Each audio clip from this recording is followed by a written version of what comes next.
nama saya Suyanti Rahmawati, calon guru penggerak angkatan 7 dari SDN Paketapang, Kabupaten Banyuwangi. Hari ini saya akan melakukan wawancara dengan dua kepala sekolah, yaitu tentang pengambilan keputusan kriminal etika ataupun rujukan moral. Selamat menyaksikan. Terima kasih.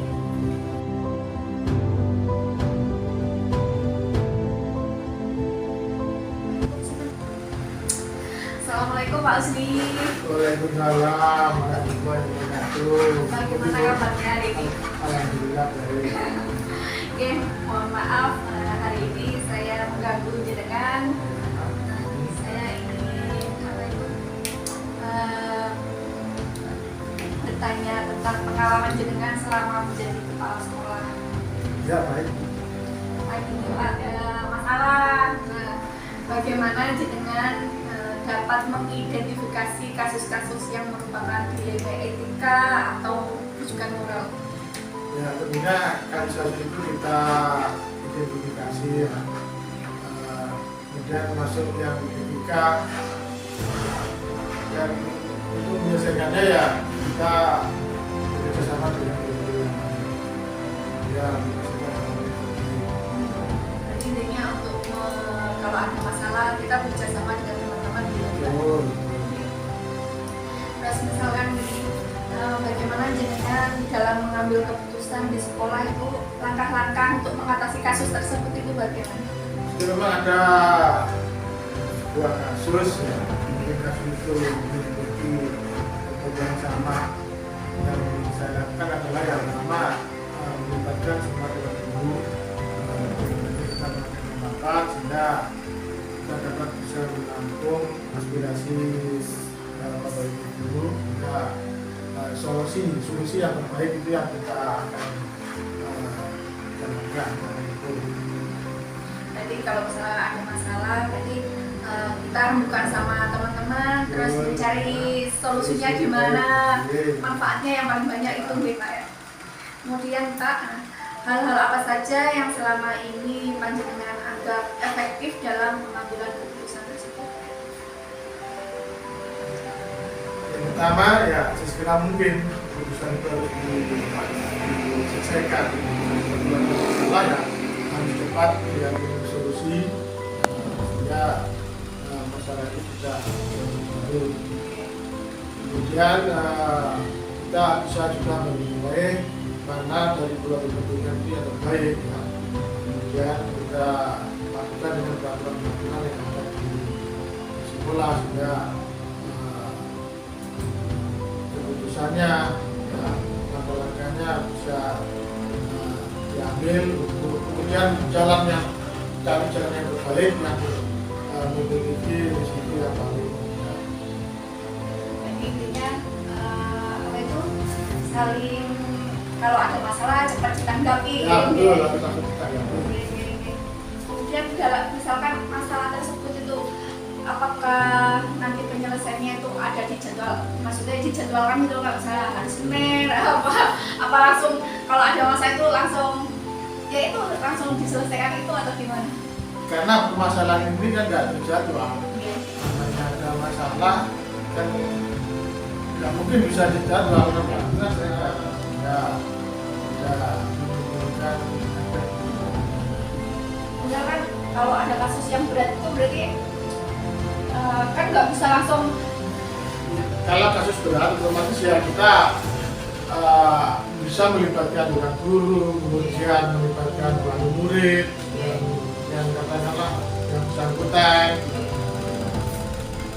Kemudian Pak, untuk mengatasi kasus tersebut, adakah seseorang atau faktor-faktor apa yang selama ini mempermudah atau membantu jenengan dalam mengambil keputusan tersebut? Ya tentunya dengan kerjasama dengan guru itu yang usaha yang paling penting karena dengan musyawarah itu kan jalan yang terbaik bisa. Jadi intinya kita tetap komunikasi Iya, dengan komunikasi pejabat, dengan mencari solusi yang terbaik Ya, ya kan Pak. Oke, terima kasih. Kemudian yang terakhir, selama kita sharing ini hal apa pembelajaran apa yang Ya, yang saya pertama, jika ada masalah atau atau terima, ya pertama harus segera kita selesaikan, sampai ditunda, dan kita tidak menjadi masalah besar. Kalau ditunda-tunda menjadi masalah besar. Kenapa? Karena biasanya permasalahan itu yang orang yang nggak tahu bisa membesar-besarkan, sehingga ya dampaknya nanti aktivitas mengajar teman-teman guru akan terganggu. Jadi intinya kalau ada masalah harus cepat kita selesaikan ya. Terima kasih Bapak. Sampun. Terima kasih Bapak waktunya sudah mau sharing pengalaman jenengan. Nantinya bisa menambah pengetahuan saya. Kalau ada masalah gimana cara mengatasinya. Terima kasih banyak Bapak. Saya akhiri. Wassalamualaikum warahmatullahi wabarakatuh. Waalaikumsalam.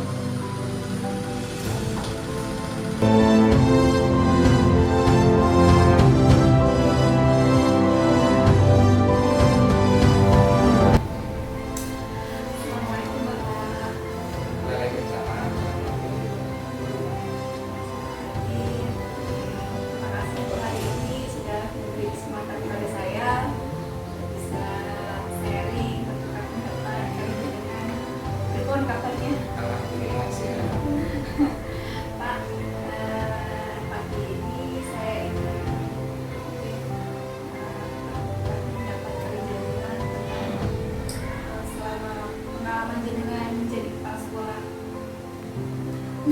Kesedihan apa mboten? Ini jawabannya cukup serius ya. Ya mboten. Pengalaman kepala sekolah dalam hal Selama pengalaman menjadi kepala sekolah kan mungkin ada beberapa masalah atau kasus yang pernah dengan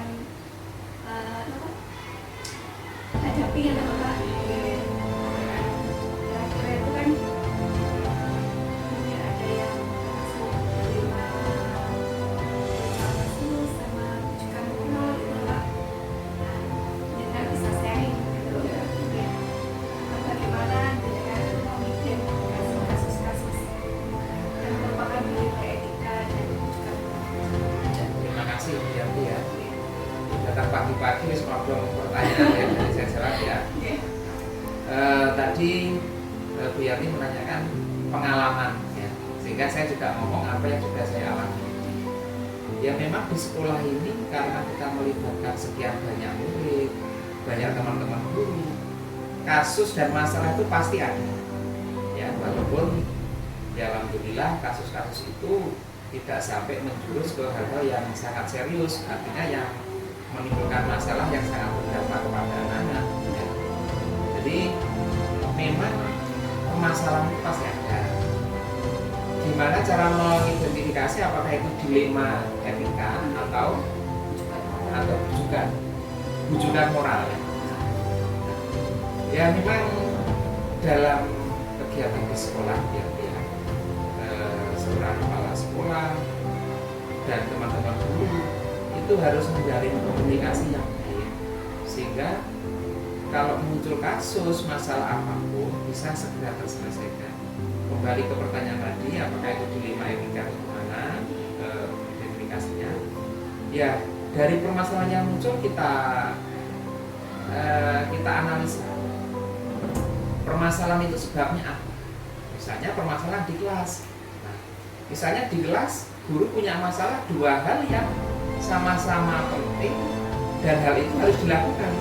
Nah, tetapi dari dua hal yang penting itu nanti bisa mengalahkan satu hal yang penting juga. Nah, itu kalau guru tidak pandai-pandai menyikapi juga nanti akan berkurang ya, sehingga guru kalau sampai nanti misalnya guru minta masukan dari kepala sekolah ya harus bisa menentukan prioritas mana yang harus dilakukan dulu sehingga dua hal yang sama-sama baik ini harus bisa terlaksana bareng tanpa mengorbankan satu hal itu tadi sehingga bisa jalan bareng-bareng ya mungkin bisa gantian lah mana yang lebih urgent kita laksanakan dulu kemudian mana yang nanti berikutnya kita bisa Oke, fokusnya di situ. Biar kita betul-betul bisa memahami setiap permasalahan itu kenapa muncul seperti itu, kenapa. Jadi saya rasa di situ ya.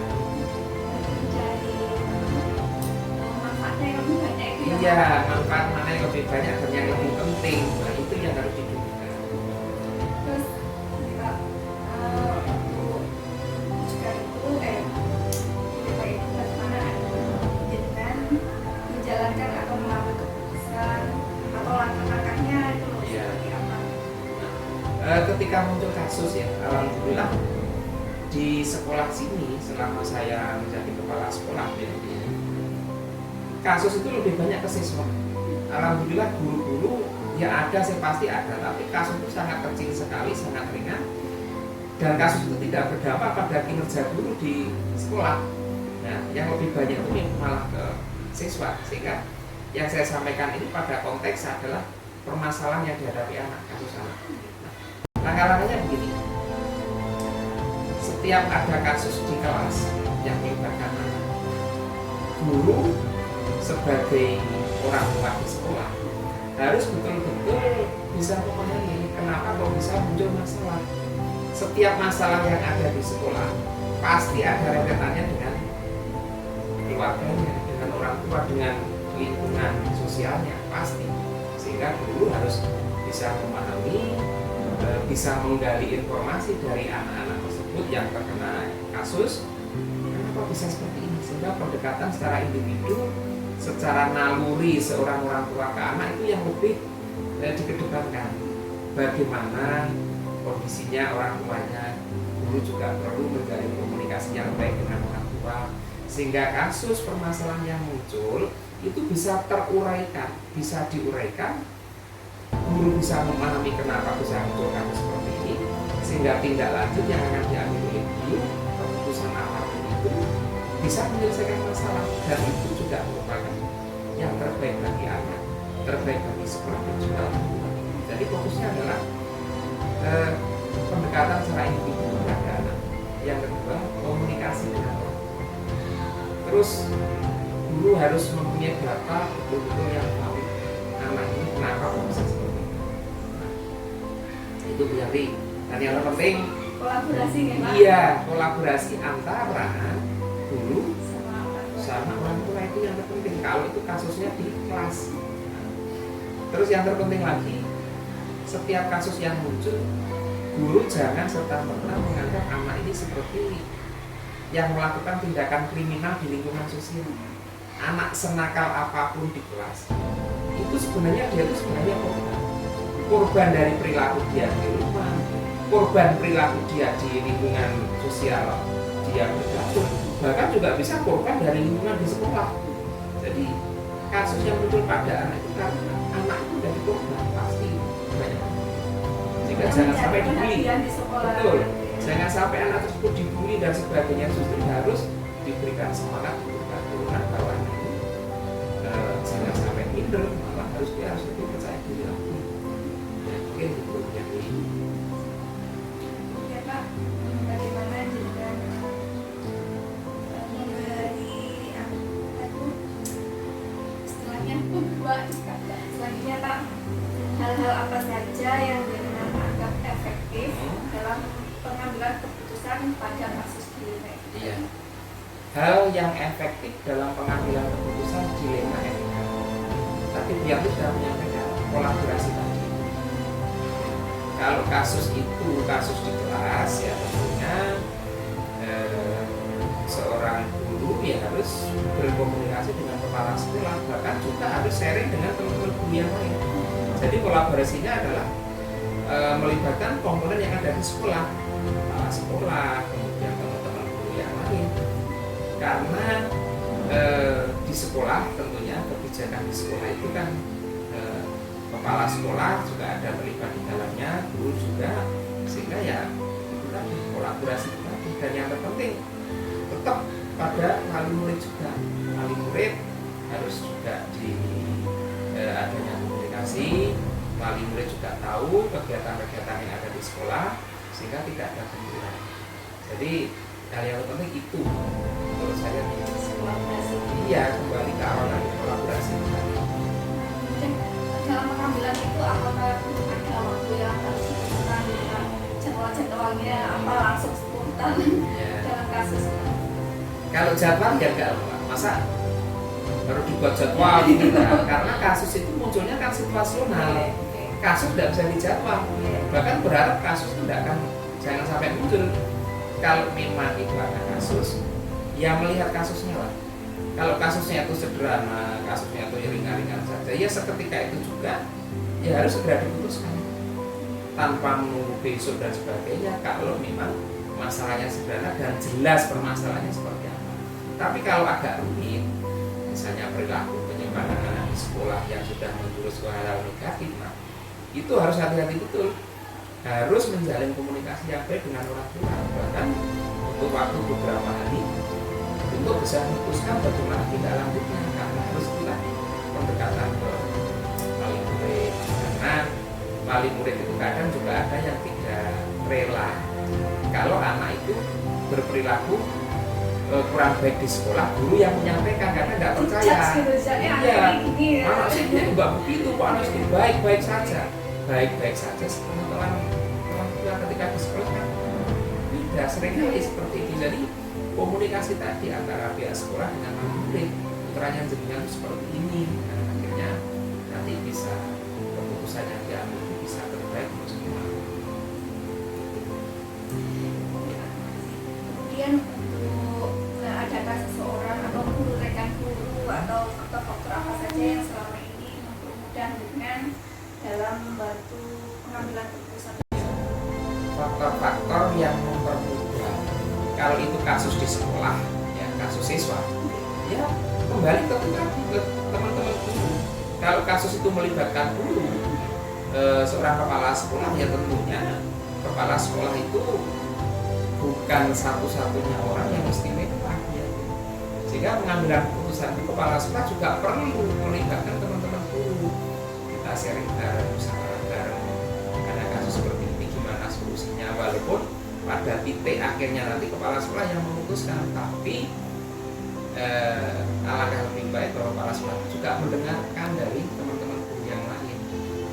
Jadi hal yang meringankan itu ya masukan dari teman-teman guru. Bisa juga komite yang musyawarah dari komite, dari hal yang meringankan ya adanya kebersamaan yang ada di sekolah. Tuh. Kemudian dari percakapan kita hari ini, kiranya apa yang bisa diambil dari pelajaran selama ini? Pelajaran ya dari kasus ya yang jelas menangani kasus ya rumit juga.